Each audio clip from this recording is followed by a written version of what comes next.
Hi hello welcome to my channel. రాష్ట్రంలో కాంగ్రెస్ అధికారంలోకి వచ్చిన తర్వాత కొత్త సంక్షేమ పథకాలు అయితే ప్రవేశపెట్టడం జరిగింది. దీనిలో పేదలకు అండగా నిలిచే ఆరోగ్యశ్రీ కవరేజ్ ని 10 లక్షల వరకు అయితే పెంచారు. అభయహస్తం పేరుతో ప్రజాపాలన కార్యక్రమాన్ని విజయవంతంగా పూర్తి చేశారు. దీని ద్వారా ప్రజలకు ఇచ్చిన 6 హామీలతో ప్రయోజనాలను ఒక్కొక్కటిగా అమలు చేస్తూ ఉన్నారు సీఎం రేవంత్ రెడ్డి.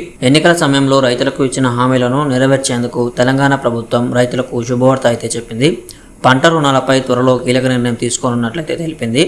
రైతులకు ఇది నిజంగా శుభవార్తనే చెప్పాలి. ఇక మీదట ప్రభుత్వం ఆధ్వర్యంలో పంట రుణాలపై రాష్ట్ర స్థాయి సాంకేతిక కమిటీ బ్యాంకర్లకు ముఖ్యమైన సిఫారసులను అందించింది. అందుకు గతంలో కంటే ఎక్కువ పంట రుణం ఇవ్వాలని సూచించినట్టు తెలిపారు. ఈ క్రమంలో వరి పంటకు ఎకరానికి కనిష్టంగా 42,000, గరిష్టంగా 45,000 పంట రుణం ఇవ్వాలని సిఫారసు అయితే చేశారు.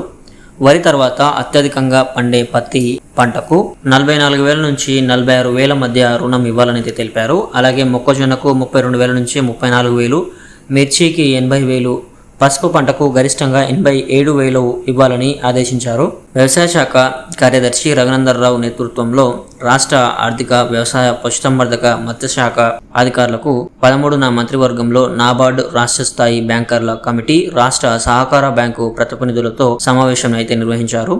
ఈ కార్యక్రమంలో విత్తనం, ఎరువులు, పురుగుల మందుల ధరల పెంపు, రవాణా ఖర్చులు, కూలీ ఖర్చులు, ఏ పంటకు ఎంత రుణం ఇవ్వాలనే అంశంపై సమావేశంలో అయితే చర్చించారు. అదే సమయంలో అందరి అభిప్రాయాలను సేకరించింది రాష్ట్ర ప్రభుత్వం.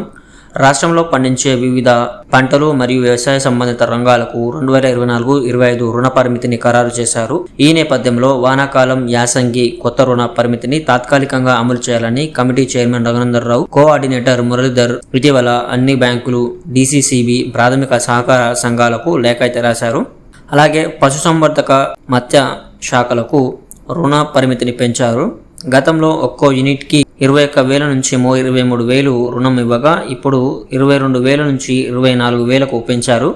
ఒక్కో గొర్రెల యూనిట్కి 24,000 నుంచి 26,000, పందుల యూనిట్కి 57,000 నుంచి 59,000 రుణం ఇవ్వాలని కమిటీ అయితే సూచించింది. తెలంగాణ ప్రభుత్వం రైతులకు పంట రుణాలు మంజూరు చేయడంపై మీ అభిప్రాయాలను కామెంట్ రూపంలో అయితే తెలియజేయండి. సో ఇది ఫ్రెండ్స్, ఈరోజు వీడియో మీకు నచ్చినట్లయితే లైక్ చేయండి. అలాగే మన ఛానల్కి సబ్స్క్రైబ్ అవ్వడం మాత్రం మర్చిపోకండి. Thank you friends.